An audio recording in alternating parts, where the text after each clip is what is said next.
So, time for an update, and the first thing I want to tell everyone is that I take back everything I ever said about frozen embryo transfers and how much I complained about them because I'm freaking pregnant. Yes, big freaking positive. Big freaking positive. So, let that sink in because it took me a day to actually believe it. I am freaking pregnant. The frozen embryo transfer totally worked and I'm freaking pregnant. I'm pregnant.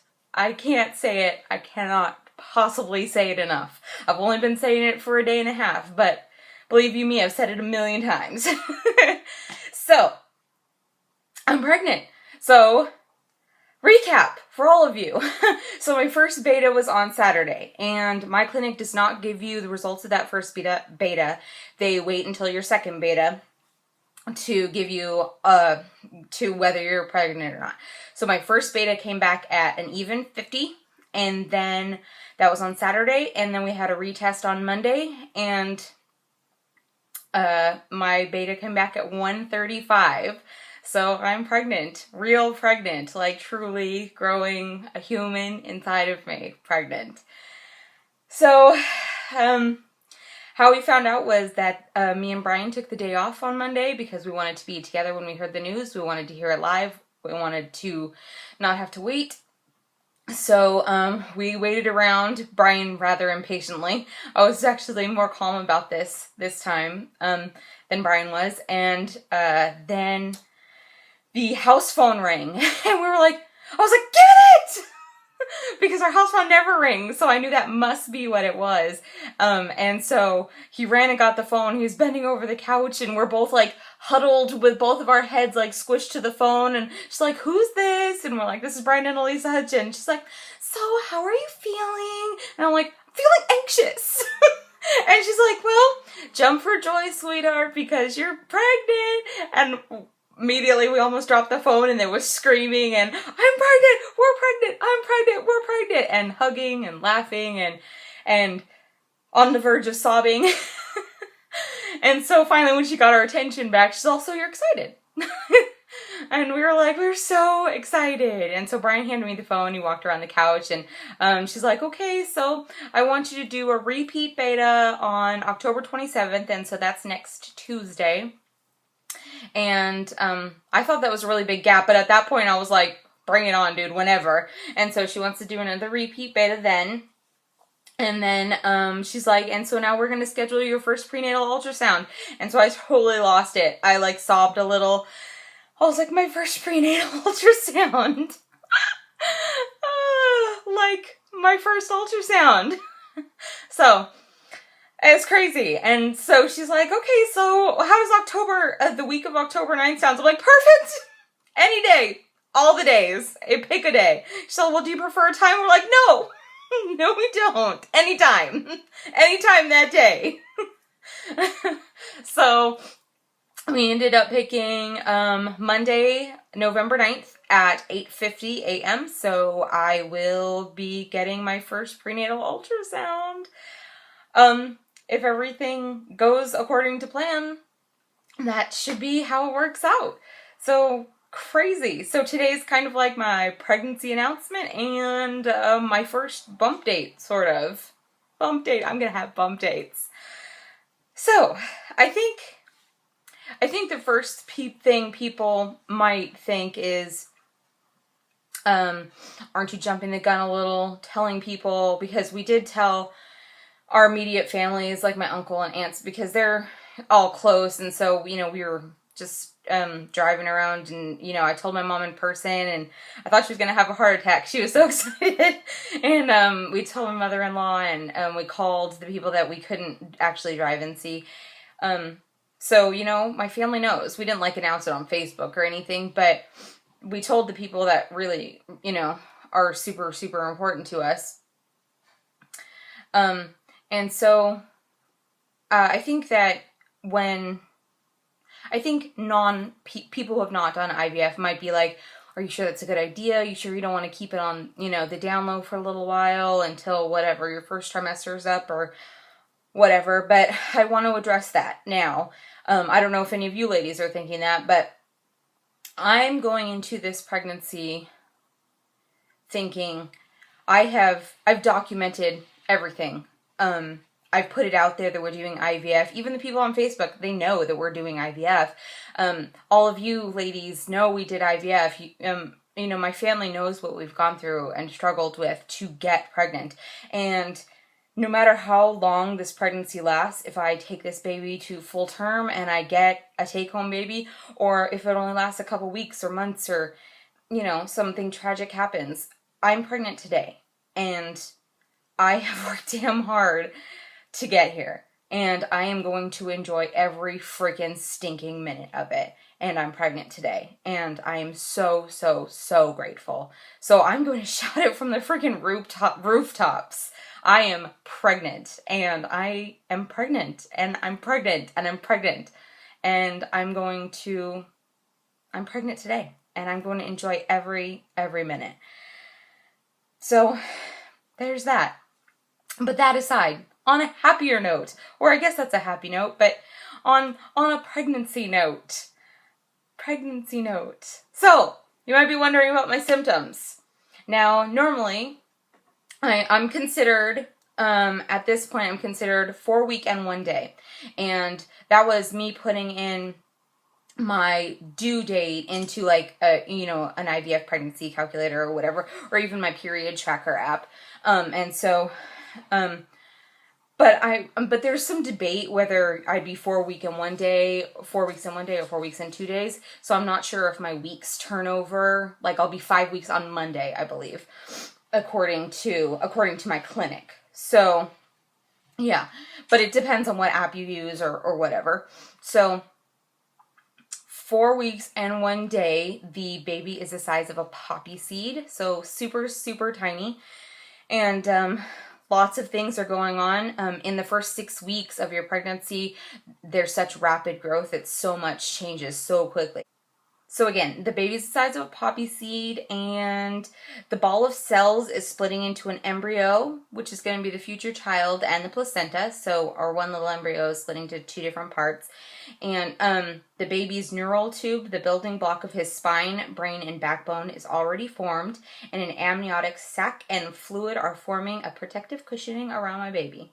My poppy seed size baby. It's crazy. So, my symptoms have been all the same, obviously. Me and Brian were because the fresh transfer hurt so bad, that leaves a scar. It leaves a scar. Not gonna soften that blow for anyone. If it doesn't work, our fresh transfer hurt. That hurt. And so I think we went into this frozen transfer with, we're doing all that we can, but it probably won't work. I was convinced when all day long, I think that's why Brian was so anxious, is because, we were protecting our hearts. Going into it, it didn't work. And so we were hoping that would help soften the blow for if it didn't actually work. And then when we answered the phone, she already sounded chipper, way more chipper than the lady who called us last time and told us that it didn't work. So we kind of suspected, but the moment, it happened so fast we didn't even have a chance to really process. Oh my gosh, it didn't work again, because she was right there and said, well, jump for joy.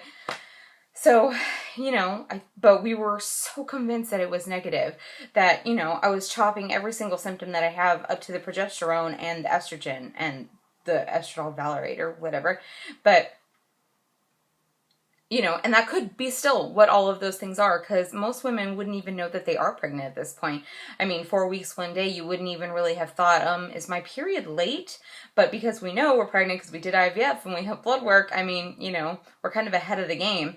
So the only thing that was different between this frozen transfer and the fresh transfer, I felt in general more miserable, but I felt that, that same amount of misery before the embryo was even inside me, when I was just taking all the meds.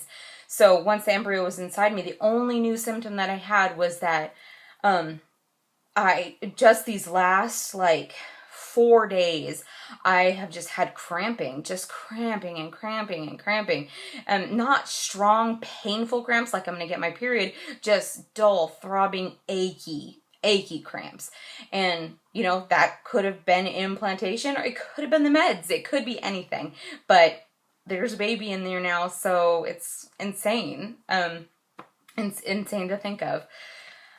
So I have notes, and today just yesterday and today I think, I, you know, hit my head hit the pillow last night and I was out. Today I came home from work and I swear it was 4:55 and I was like, okay, I'm just gonna lay down for a second. And the next thing I knew, I heard Brian pulling up in the driveway, and he plays his music ridiculously loud, metal music really loud. And I was like, Brian shouldn't be playing his music that loud this early in the morning. And then I went, wait, no, it's not morning. And I'd been asleep for like 20 minutes. I don't remember falling asleep. I was just like, I'm gonna close my eyes for a second, and then it was gone. 20 minutes of my life were gone.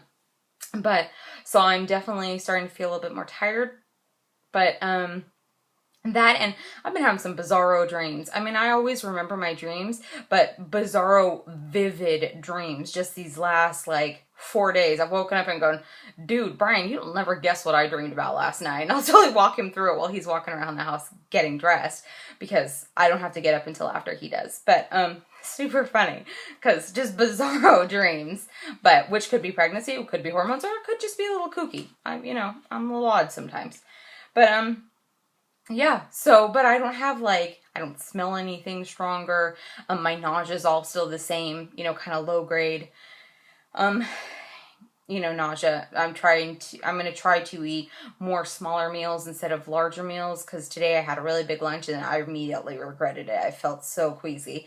And I've been peeing all the time just these last, 3 days, which also could be pregnancy, could be hormones, or could be just because I've really tried to up my water intake. Here's my, it's 26 ounces, I think, 26 ounces, and I fill this up with ice every morning before I leave the house, just ice, not water, and when I get to work, I fill it up with water, and so as the ice melts all day, I'm constantly filling it up, and then by the end of the day, the ice is all melted.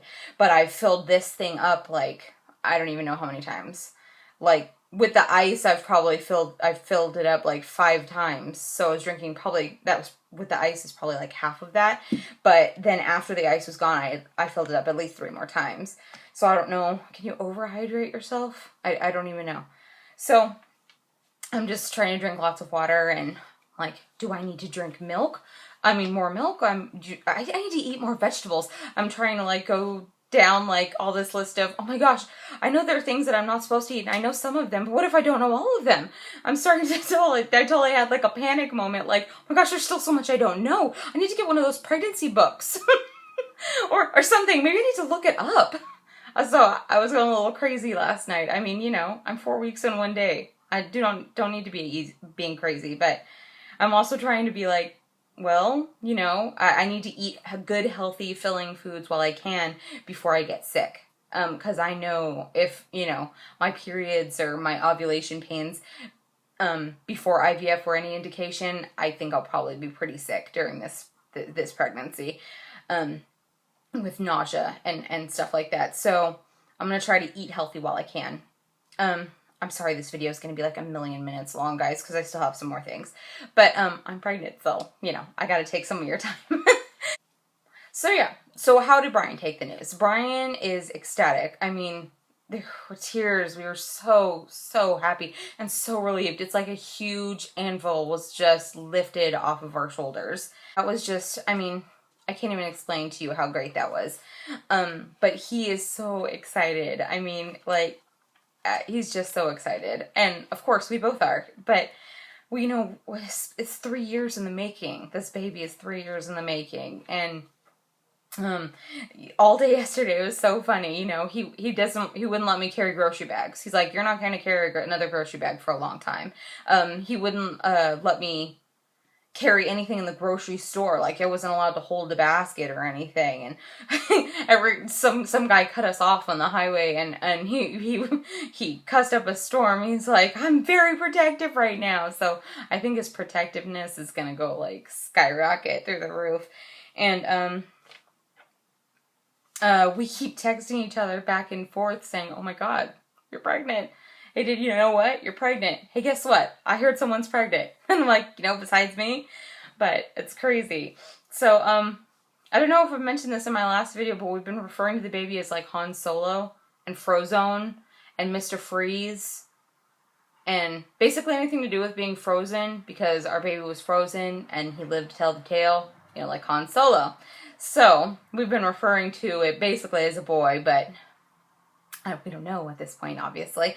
But Han Solo or the Bean or, anything. He's kissed my belly a few times. It's just so crazy. He's not kissing my belly in hopes that there's something in there. He's kissing the baby. There's something in there. Growing, and I'm creating life. I am a giver of life. So insane. So insane. So another thing that we have to think about is, I know we're not going to get released from our RE. I'm supposed to be on the medication until December 12th. So that's a while, but I don't know if on December 12th, do I have, if I'm going to stay with my RE all up through December, or, because I've heard that some people said that you can see your OB as well as your RE at the same time, but some people said that your OB won't even see you until your RE has released you. So I think it depends on what hospital you're at or what clinic you go to or whatever. So I'm actually going to email my OBGYN, and because some women just have a gynecologist for their pap smears and stuff, but I deliberately chose an OB because I knew that I was going in to have a baby, with my goals to have a baby. So, yeah, so I don't know when she'll want to see me, so I'm going to email her. And also, I hear on YouTube all this talk about midwives, and I know that Kaiser has midwives, and so I don't know anything. There's so many choices to make, and I don't know how you make those choices. Is there a class that I'm going to have to take? I mean, I don't know any of those things. And this is all preemptive, obviously. I'm enjoying it now because we don't know what the beta test is going to say on Tuesday, but I'm just going to plan and hope for good news. So, yeah, so basically I already have an OB. She's really great. She's so sweet and so nice every time I've spoken to her and seen her. And I really like my Ari. He's very kind and very smart. So, I think it'll be bittersweet leaving them, but, I'm not anywhere near that yet. My ultrasound in November is exactly going to be on the day that I turn 7 weeks. So at 7 weeks, we should be able to see a yolk sac and a baby and a heartbeat. Hopefully. Because I've seen ultrasounds that happen at 5 and 6 weeks where you can't really see anything. You just kind of see the yolk sac, but we should be able to see a whole little person in there. Not a fully formed person, obviously, but a little person nonetheless. So, and of course, one of the first things that I did was download the Bump app. I know that there are a million pregnancy apps out there, so I just chose the Bump because I was already a member of their email, their website, and I get emails from them. So I think that's the pregnancy app that I'm going to use, unless some of you ladies know a pregnancy app that you liked more than the Bump, or that I would like to hear. Just leave the comments down below. Also, my cousin is going to be sending me a book about your pregnancy week by week. I have the same book, but an older edition. So, I don't want to miss any updated medical information or anything. Things change so often in this field. So I'm going to be reading up on that. Hi, ladies.